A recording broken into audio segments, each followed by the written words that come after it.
밖에 날씨도 좋고 꽃도 피고 나가놀기 딱 좋은데 코로나19로 집에서 나가지도 못하고 쇼핑도 못하고 놀지도 못하고 외식도 마음대로 못하고 일하지도 못하고 일은 안 하니 좋긴 하던데. 감염 걱정 때문에 소비가 위축되긴 했지만 집에서 400번을 휘저은 달고나 커피를 만들고 1000번을 휘저어 계란 수플레를 만드는 한국인들은 아직 돈 쓰는 재미를 잊지 않았습니다. 언젠가 코로나19가 끝나 나가서 마음대로 놀 수 있게 되는 그날 피해 복수, 아니 돈의 복수를 하겠다며 칼을 갈고 있죠.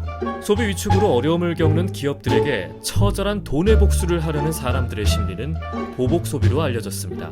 이 보복 소비는 무엇이고 어떤 효과와 부작용을 갖고 있는지 살펴보겠습니다. 보복 소비는 외부 요인에 의해 억눌렸던 소비가 한꺼번에 분출되는 현상인데요. 이번 코로나19가 대표적인 외부 요인으로 감염 우려 때문에 외출이 불가능해지자 비대면으로 서비스를 사용할 수 있는 이커머스 등이 많은 이득을 보았습니다. 하나금융경영연구소의 코로나19가 가져온 소비 행태의 변화에 따르면 지난 1분기 인터넷 쇼핑 매출은 전년 동기 대비 41% 급증했습니다. 코로나19 확산으로 비대면 쇼핑 매출이 큰 폭으로 증가했기 때문인데요. 같은 기간 홈쇼핑 매출도 19%가량 늘었습니다. 반면 이동을 전제로 하는 항공, 운수, 여행 관련 산업들은 엄청난 매출 피해를 입었습니다. 2020년 1분기 여행업 매출은 전년 같은 기간 대비 마이너스 59%를 기록했습니다. 영화관과 테마파크도 각각 57%, 53%로 매출이 반토막 났죠. 항공업 부진으로 면세점 매출도 전년 동기 대비 52%로 뚝 떨어졌습니다. 지난 3월에는 한 달 동안 전년 동월에 비해 88%나 급감할 만큼 상황이 심각했죠. 이런 대격변 속에서 사람들은 정부가 지급한 긴급 재난지원금을 가지고 즉흥적인 소비를 할 것이라는 예측이 나오고 있습니다. 긴급 재난지원금은 생활비에 보태고 그 외에 남은 돈은 그동안 사지 못했던 물품을 구매하는 데 사용한 거죠. 대표적으로 명품백이 있겠네요. 최근 샤넬은 지난 5월 14일부터 클래식백과 보이백 등 인기 핸드백 가격을 최대 17% 인상했습니다.